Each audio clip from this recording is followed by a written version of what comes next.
अस्सलाम वालेकुम दोस्तों, उम्मीद करती हूँ कि आप सब लोग हिफ्ज़ अमान से होंगे। इस वक्त एक स्टोरी पूरी दुनिया के अंदर फैली हुई है, फैसल मंज की कहानी, जिसके साथ पुलिस ने 17 घंटे तक गोलियों की तड़तड़ाहट के साथ 40,000 से ज़ायद गोलियां बरसाकर उस शख्स का एनकाउंटर किया है। क्या है वो कहानी कि फैसल मंज भाग सकता था, लेकिन उसने आगे बढ़कर पुलिस का ना सिर्फ मुकाबला किया बल्कि 17 घंटे तक वो पुलिस मुकाबला जारी रहा। फैसल मंज का पूरा डेरा गोलियों के साथ जो है वो छलनी हो गया, लेकिन फैसल मंज ने मरते मरते एक ऐसा तारीखी जुमला कहा कि जिसके बाद पूरे अहले इलाका पुलिस को गलत कह रहे हैं और उस शख्स को सही कह रहे हैं। इंडिया के पंजाब के जो सिख हैं वो उस शख्स को सल्यूट कर रहे हैं और उसकी मिसालें इस तरह से दे रहे हैं कि वो पाकिस्तान का नया मौला जट बन के उभरा है।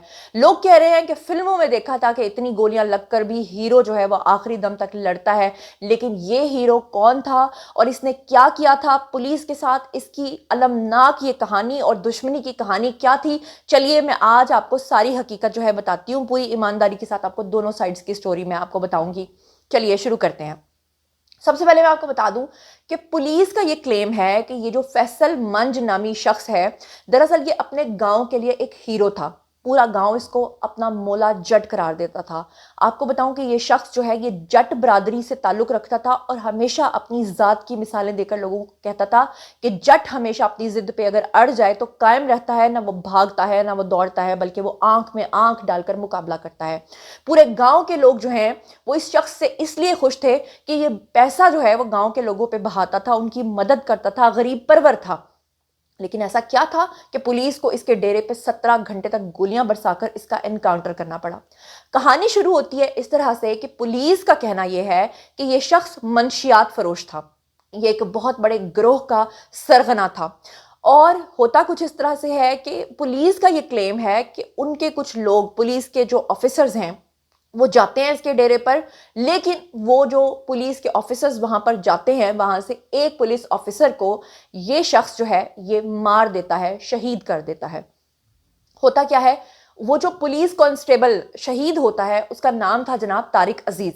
तारिक अजीज के मरने के बाद पूरे डिपार्टमेंट के अंदर जो है वो एक खामोशी तारी हो गई। पुलिस ने इस बात को तय कर लिया था कि अब इस शख्स को हमने जिंदा नहीं छोड़ना, क्योंकि इसने हमारे पुलिस ऑफिसर को, जो ईमानदार था पुलिस के मुताबिक, उसको शहीद किया है।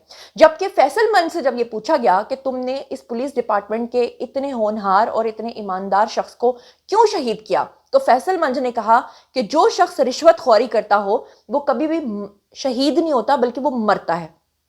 इस पे कहा जाता है कि पुलिस वालों को और भी ज्यादा गुस्सा आया और उसके बाद पुलिस उस मौके की तलाश में लग जाती है कि कब उनको मौका मिले और वो फैसल मंज को गोलियों से भून डालें।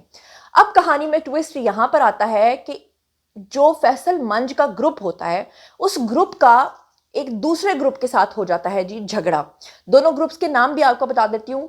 फैसल मंज के ग्रुप का नाम होता है जी सदाकत ग्रुप, जबकि दूसरे ग्रुप का नाम होता है जी फीजी ग्रुप। अब यहां पर भी कहानी के अंदर एक ट्विस्ट है। ट्विस्ट ये है कि अहले इलाका ये कहते हैं कि दरअसल ये दो ग्रुप्स के बीच में झगड़ा हुआ नहीं था बल्कि करवाया गया था, बल्कि ये झगड़ा प्री प्लान था और पुलिस वालों ने ही फीजी ग्रुप को कहा था कि आपने इस ग्रुप के साथ लड़ना है और फिर हम इसमें इन्वॉल्व हो जाएंगे और फिर हमें मौका मिलेगा और हम फैसल मंज को जान से मार डालेंगे।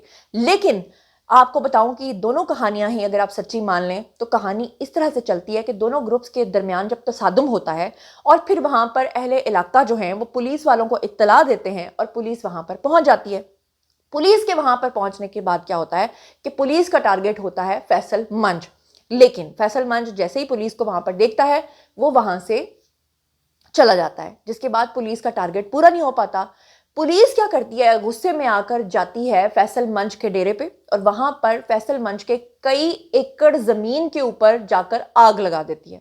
ना सिर्फ आग लगा देती है, ना सिर्फ उसके डेरे पे आग लगा देती है, बल्कि उसके बहुत सारे मुलाजमीन को गिरफ्तार करती है।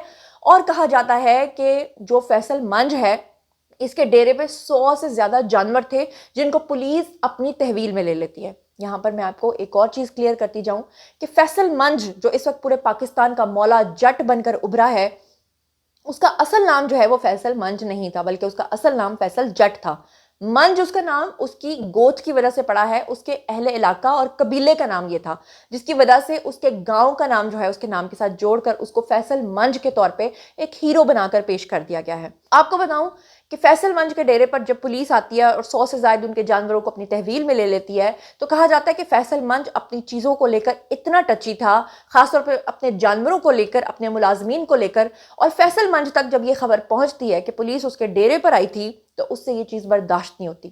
جٹ کی ضد وہاں پر ایک دم سے کئی گنا بڑھ جاتی ہے اور جٹ وہاں پر فوری طور پہ سچ مچ کا مولا جٹ بن کے اپنے گاؤں میں آ جاتا ہے۔ اپنے گاؤں میں آ کر کھلے عام وہ تمام لوگوں کے سامنے آ کر اپنے علاقے کی مسجد کے لاؤڈ سپیکر میں ایک بڑی اناؤنسمنٹ کرتا ہے۔ اناؤنسمنٹ میں وہ یہ کہتا ہے پولیس والوں کو چیلنج کر کے کہ میں اپنے ڈیرے پہ موجود ہوں، اگر تم لوگوں میں اتنی ہمت ہے میرا مقابلہ کرنے کی تو آؤ اور آ کر میرا مقابلہ کرو۔ کہا جاتا ہے کہ گجرات کے وہ تھانے کے اندر اس وقت 700 سے 800 کے قریب ملازمین جو پولیس کانسٹیبلز تھے وہ موجود تھے۔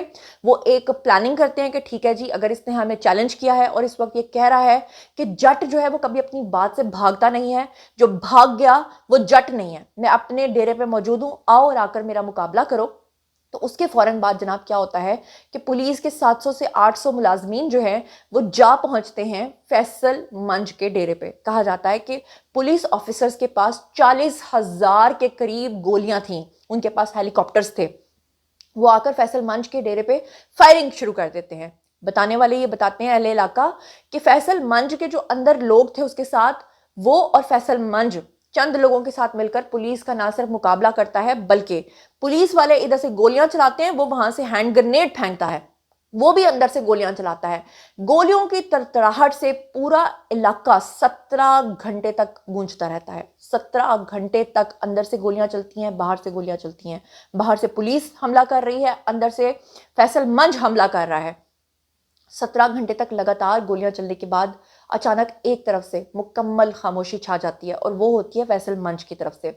پولیس نے فیصل منج کے پورے ڈیرے کی گولیاں برسا کے ایک ایک انچ کو جو ہے نا گولیوں سے ان کی دیواروں کے اندر سے یعنی کہ گولیاں نکل جاتی ہیں۔ پھر اس کے بعد کیا ہوتا ہے کہ پولیس کو سمجھ آ جاتی ہے کہ اب خاموشی چھا گئی ہے۔ پولیس والے اندر جاتے ہیں تو اندر وہ شخص اپنی آخری سانسیں لیتے ہوئے کہتا ہے کہ کدی جٹ دے نال ضد نہ لائیو۔ جٹ اپنی ضد کبھی نہیں توڑتا، اور پھر وہ اپنی آخری سانسیں جو ہیں وہ ہار بیٹھتا ہے۔ آپ کو یہاں پہ بتاتی چلوں کہ اہل علاقہ اور اہل محلہ جو ہیں وہ پولیس کا ساتھ دینے کے بجائے اس کے کہ وہ یہ کہتے ہیں کہ آپ نے ایک منشیات فروش گروپ سے ہماری جان چھڑوائی ہے، وہ پولیس کے خلاف ہو جاتے ہیں۔ اہل علاقہ یہ کہتے ہیں کہ یہ شخص تو بہت ہی اچھا تھا، یہ تو ہمارے اوپر پیسے خرچ کرتا تھا، یہ تو غریبوں کی مدد کرتا تھا، یہ تو غریب پرور تھا۔ ایسے میں پولیس کا یہ سب کچھ کہنا اور اہل علاقہ کا فیصل منج کا ساتھ دینا، اس کے ساتھ ہمدردی کرنا بہت سارے سوالات کو جنم دیتا ہے۔ کچھ اس طرح کے سوالات بھی کہ جیسے مثال کے طور پر لوگ یہ کہتے ہیں کہ پولیس اگر سچی تھی اور یہ شخص واقعی بہت بڑے منشیات گروپ کا لیڈر تھا تو کیوں پولیس نے پریس کانفرنس نہیں کی؟ کیوں پولیس نے چلنے والی گولیاں اور اسلحے کو پریس کانفرنس کے اندر نہیں دکھایا؟ کیوں لوگوں نے کو نہیں بتایا گیا کہ یہ جو گروپ ہے یہ کتنا خطرناک تھا اور یہ کیا کچھ کر رہا تھا؟ کچھ لوگ کہہ رہے ہیں کہ پولیس کو اصل میں اس شخص کے للکارنے کی وجہ سے اس شخص سے ضد ہو گئی تھی، اس لیے پولیس نے اس کو مارا۔ کچھ لوگ کہہ رہے ہیں کہ وہ طارق عزیز نامی جو ان کا کانسٹیبل شہید ہوا تھا اس کی وجہ سے بدلہ لینے کے لیے پولیس نے مارا۔ لیکن بہرحال کہانی جو بھی ہے، فیصل جٹ اس وقت پوری دنیا کے اندر ڈسکس ہو رہا ہے۔ فیصل منج کو بھارت کا، ہندوستان کا جو پنجاب ہے وہاں جو سکھ ہیں وہ ایک جرت کی علامت کے طور پہ لے کر اس کے اوپر بڑی بڑی مثالیں دے رہے ہیں کہ ایک جٹ جو ہے وہ اپنی ضد کو نہیں توڑتا، چاہے اس کو اپنی جان سے جانا پڑے۔ جناب یہ تھی فیصل منج کی کہانی۔ باری ہے جی آپ لوگوں کی، اگر آپ مزید اس کے اوپر اپڈیٹس چاہتے ہیں تو میں آپ کو بتاؤں گی۔ مزید خبریں، ولاگز، انٹرویوز اور سیاسی تجزیے جاننے کے لیے میرے ساتھ کنیکٹڈ رہنا ہرگز مت بھولیے گا۔ چینل کو سبسکرائب کر لیجیے گا، اپنا بہت خیال رکھیے گا۔ اللہ نے کے بعد